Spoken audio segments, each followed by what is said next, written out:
Alright guys, 1995 में एक movie आई थी गमेरा गार्जियन ऑफ द यूनिवर्स। सो इस वीडियो में हम देखेंगे कि कैसे जापान पर एंशिएंट अननोन स्पीसीज का अटैक हुआ और कैसे ह्यूमंस ने अपने आप को डिफेंड किया। So without wasting any time, let's get into it. Movie शुरू होती है कि एक शिप में प्लूटोनियम को ले जाया जा रहा है। अचानक से ये शिप फ्लोट करने लगती है, लेकिन शिप सही सलामत वहां से निकल जाती है। थोड़ा बहुत उसमें डैमेज होता है। इसके बाद में एक इंश्योरेंस रिप्रेजेंटेटिव नयोरा कुसानागी को इस एक्सीडेंट के लिए अपॉइंट किया जाता है। कुसानागी पास में योशिनारी योनोमोरी पहुंचता है, जो उस शिप में एक क्रू मेंबर था। वो उससे इंस्टिट करता है कि वो भी इन्वेस्टिगेशन का पार्ट बनना चाहता है, क्योंकि उसे पता लगाना है कि उस दिन आखिर वो चीज थी क्या। कुसानागी उसे कहता है कि as an employ private investigation में किसी को शामिल करना उसकी अथॉरिटी में नहीं है, और वो उससे इस बात के लिए अपोलाइज करता है। योनेमोरी कुशांगी के घर चला जाता है, जहां पर वो उसकी डॉटर असागी से मिलता है। योनेमोरी वहां पे कुसानागी के लिए डिनर प्रिपेयर करता है। उसके बाद में वो इवेंचुअली योनीमुरा को अपनी इन्वेस्टिगेशन में शामिल कर लेता है। वहीं पर दूसरी ओर एक ऑर्निथोलॉजिस्ट को, जिसका नाम मयूमी है, उसे इंस्पेक्टर ओसाको अप्रोच करता है और वो उसे बताता है कि उन्हें हिमेगामी आइलैंड पर जाके इन्वेस्टिगेशन करना है, वहां पर रिसेंटली डिसअपीयर हुए यूनिवर्सिटी के प्रोफेसर के बारे में, जो कि वहां पर दिख रही एक न्यू स्पीसीज जो बर्ड जैसी है, उसकी इन्वेस्टिगेशन करने गए थे। जब ये लोग आइलैंड पर पहुंचते हैं तो ये देखते हैं कि विलेज पूरी तरीके से डिस्ट्रॉय हो चुका है। उसी जगह पर मयूमी क्रिएचर के किए हुए वेस्ट के अंदर देखती है और उसे प्रोफेसर का पेन और उसी वेस्ट में प्रोफेसर का चश्मा मिलता है। इसके बाद में वो आगे की फर्दर इन्वेस्टिगेशन करने लगती है और मायूमी और ओसागा डिस्कवर करते हैं यहाँ पर हुए विनाश की वजह को। 3 जायंटिक बैट जैसे क्रिएचर उन्हें दिखाई देते हैं और जैसे ही नाइटफॉल होता है ये क्रिएचर आइलैंड पर उड़ने लगते हैं और जापानी मेनलैंड पर अप्रोच करके वहां पर शिकार करने लगते हैं। एक क्रिएचर इनके हेलीकॉप्टर के पास में भी आता है और मयूमी उसकी फोटो क्लिक करने लगती है, जिसके लाइट से वो क्रिएचर इरिटेट होकर वहां से चला जाता है। ये सब देखकर मयूमी वापस जापान पहुंचती है और वो गवर्नमेंट को अप्रोच करती है और उन्हें कहती है कि ये क्रिएचर लोगों को जिंदा खा रहे हैं और लोगों को बचाने के लिए वो प्लान करती है कि इन तीनों क्रिएचर को ये लोग फुकुवा डोम में, जो एक स्टेडियम है, वहां पर कैद कर लेंगे और उन पर ट्रैंकुलाइजर शूट करके उन्हें बेहोश कर देंगे। अब इस प्लान का ये लोग सेटअप करने लगते हैं। वहीं दूसरी ओर रिसर्च टीम एक मिस्टीरियस फ्लोटिंग चट्टान जैसे दिखने वाली चीज को ढूंढ लेते हैं। टीम के कुछ मेंबर उस पर क्लाइम करके उस पर रिसर्च करने लगते हैं और ये इसके ऊपर दर्जन स्ट्रेंजर मेटल जो ग्राउंड में धसी हुई रहती है उन्हें ढूंढ निकालते हैं। और इस चट्टान के सेंटर में ये एक लार्ज स्टोन टेबलेट देखते हैं, जिस पर अननोन भाषा में कुछ लिखा रहता है। अचानक से ये चट्टान हिलने लगती है, जिसके कारण ये टेबलेट टूट जाता है और ये चट्टान जैसी चीज फ्लोट करने लगती है। योनेमोरी पानी में गिर जाता है और वो पानी के अंदर एक जायंट क्रिएचर की आंख देखता है। योनेमोरी हेलीकॉप्टर से जापान सेल्फ डिफेंस फोर्स को वार्न करने के लिए निकल जाता है। वो फुकुओका के डोम के पास में पहुंचता है और यहाँ पर आकर सभी को एक दूसरे क्रिएचर के बारे में वार्न कर देता है। लेकिन यहाँ पर दूसरी तैयारी कर रहे हैं ये लोग। स्टेडियम के बीच में मीट को रख देते हैं और यहाँ पर वो तीनों क्रिएचर खाना देखकर इस स्टेडियम के अंदर आ जाते हैं। वो यहाँ पर खाने लगते हैं। उनमें से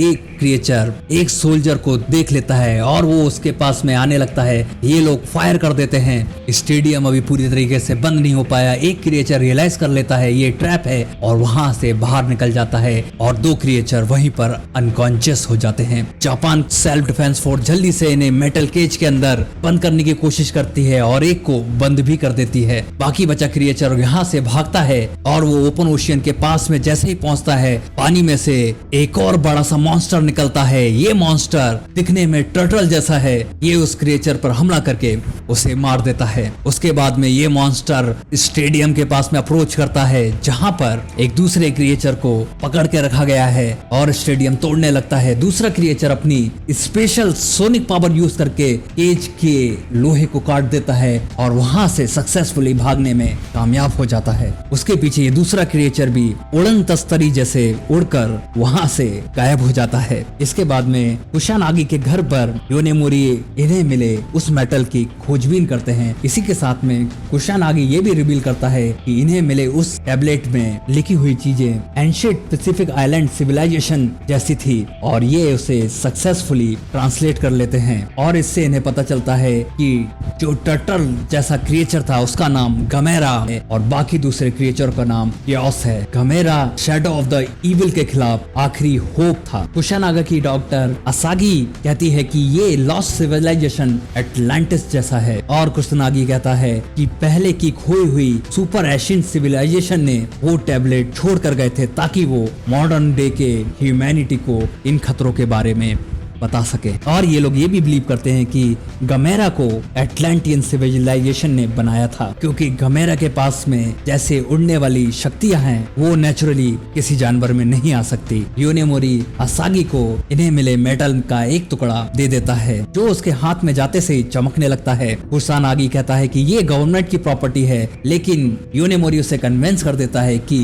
उनके पास में ऐसी ढेरों मेटल है और वो एक मेटल असागी को रखने के लिए दे देता। असागी इस मेटल को नेकलेस बनाकर अपने गले में पहन लेती है। यहाँ पर डीएनए सैंपल से पता चलता है कि सभी के सभी ग्याओस फीमेल्स हैं जो कि बिना मेल के भी अंडे दे सकती हैं। और यहाँ पर यह भी पता चलता है कि इन ग्याओस को भी उन्हीं लोगों ने बनाया है जिन्होंने गमेरा को बनाया है। मायूमी हिमेगानी आइलैंड पर पहुंचती है जहाँ पर यह ग्याओस का घोंसला ढूंढ लेती है और यहाँ पर पेरेंट्स ना होने की वजह से इन अंडों से निकलने वाले बच्चों ने आपस में एक दूसरे को खा लिया और ये तीन ग्यारोस ही आखिरी सर्वाइवर बचे। कुशानागी ग्याओस को एक विलेज की तरफ जाते दिखता है। योनेमोरी और कुशानागी विलेज की तरफ ट्रेवल करते हैं उन्हें ढूंढने के लिए और यहाँ पर एक ब्रिज के ऊपर छोटे बच्चे को बचाने के लिए योनेमोरी ब्रिज में भागता है लेकिन वहाँ पे गायोस आ जाता है और उन्हें खाने की तैयारी करने लगता है। लेकिन गमेरा भी यहाँ पर आ जाता है और वो अपनी फायर बॉल से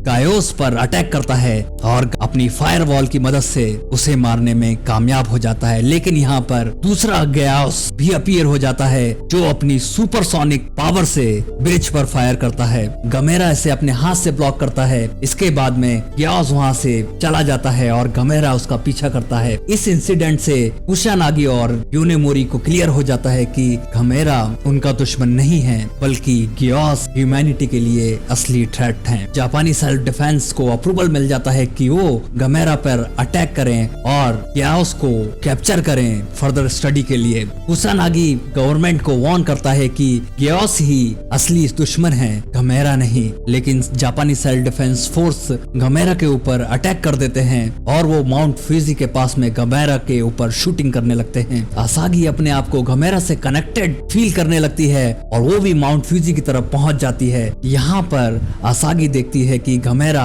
बुरी तरीके से घायल हो चुका है और गमेरा को जैसे चोट लग रही है वैसे ही चोट असागी को भी लगना चालू हो जाती है। यहाँ पर ग्याओस अपीयर हो जाता है और वो अपनी सोनिक बीम से उस पर अटैक करने की कोशिश करता है लेकिन गमेरा रिट्रीट करता है और वहां से निकलने में कामयाब हो जाता है और असागी बेहोश हो जाती है। असागी को हॉस्पिटल में ले आया जाता है। यहाँ पर उसके फादर को बताया जाता है कि असागी टेलीपैथिकली गमेरा से लिंक कर सकती है जिससे गमेरा से कम्युनिकेट किया जा सकता है। यहाँ पे योनेमोरी और मायूमी डिस्कस करते हैं जहाँ पर नायूमी कहती है कि एटलांटिस ने ग्याओस को बनाया लेकिन ये ग्याओस उन्हीं के खिलाफ हो गए तो इन ग्याओस से बचने के लिए उन्होंने गमेरा को बनाया ताकि गमेरा इनसे लड़कर अर्थ को प्रोटेक्ट कर सके। और एक समय बाद ये सब हाइबरनेशन में चले गए और अब मॉडर्न वर्ल्ड में पॉपुलेशन, न्यूक्लियर टेस्ट और पोल्यूशन की वजह से ये अपने हाइबरनेशन मूड से फिर से जाग गए और ग्याओस रीअपीयर्ड हो गए। यहाँ दूसरी ओर सर्वाइविंग ग्याओस ह्यूमंस और लाइव स्टॉक को फीड कर करके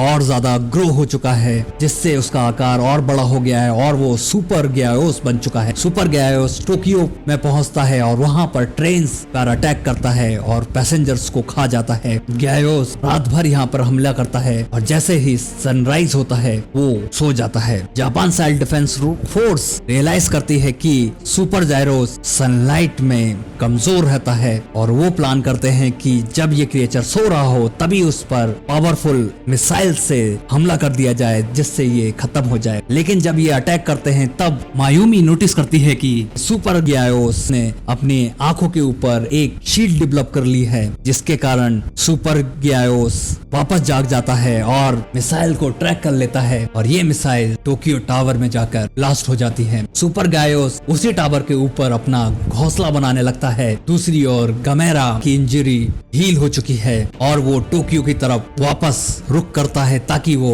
गियाओस से लड़ सके। आसागी भी जाग जाती है लेकिन वो कहती है कि उन्हें भी जल्दी से जल्दी टोक्यो पहुंचना होगा। नेक्स्ट मॉर्निंग आसागी अपने फादर के साथ में टोक्यो पहुंच जाती है। यहाँ पर ग्राउंड शेक करने लगता है और जमीन के अंदर से गमेरा रीइमर्ज होता है और वो सुपर गियाओस का घोंसले को डिस्ट्रॉय कर देता है, जिसके कारण उसके सारे अंडे टूट जाते हैं। गमेरा और सुपर गियाओस अब आमने सामने आ जाते हैं और ये एक दूसरे से फाइट करने लगते हैं और लड़ते लड़ते आसमान में पहुंच जाते हैं। गियाओस सोनिक बीम से गमेरा पर अटैक करता है और इसी घाव के निशान आसागी की बॉडी पर भी दिखने लगते हैं। आसागी का फादर उससे कहता है कि ये सब बंद होना चाहिए, लेकिन वो उससे कहती है कि गमेरा उन लोगों के लिए लड़ रहा है और उन्हें उसकी मदद जरूर करनी होगी। गमेरा गियाओस का पैर उखाड़ देता है। इसके बाद में गमेरा स्काई में फ्लाई करने लगता है। गियाओस उसको चेस करने के लिए उसके पीछे पीछे जाता है और अर्थ से बाहर निकलकर गमेरा गियाओस को पकड़कर वापस अर्थ की तरफ लेकर आता है और ये स्पीड के कारण आग के गोले में बदल जाते हैं। गमेरा की ग्रिप से निकलने के लिए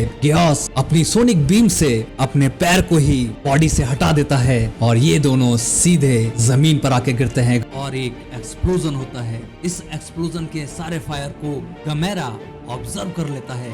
सुपर गियाओस अपनी पावरफुल सुपरसोनिक स्कैपल को गमेरा के ऊपर फायर करता है और गमेरा उस पर अपनी प्लाज्मा फायरबॉल से फायर करता है। गमेरा की ये फायरबॉल सोनिक बीम को ओवर पावर करते हुए सुपर गियाओस को लगती है, जिससे उसका सर फट जाता है और सुपर गियाओस का अंत हो जाता है। गमेरा रॉर करता है और वो आसागी को देखता है, जिससे आसागी के सारे घाव भर जाते हैं और गमेरा वापस ओशियन में लौट जाता है। आसागो फील करती है कि अब वो गमेरा के थॉट्स नहीं पढ़ पा रही है और कुसानागी कहता है कि दुनिया में गियाओस के और अंडे कहीं ना कहीं लोकेट हो सकते हैं, लेकिन शायद गमेरा अगली बार हमें बचाने नहीं आएगा। और आसागी कहती है कि गमेरा हमें हर बार बचाने आएगा। और यहीं पर ये मूवी खत्म हो जाती है। सो ऑलराइट गाइस, ये थी गमेरा जायंट मॉन्स्टर की मूवी। सो इस वीडियो से हमने जाना कि गमेरा एक गार्जियन मॉन्स्टर है जो अर्थ को प्रोटेक्ट करने के लिए दूसरे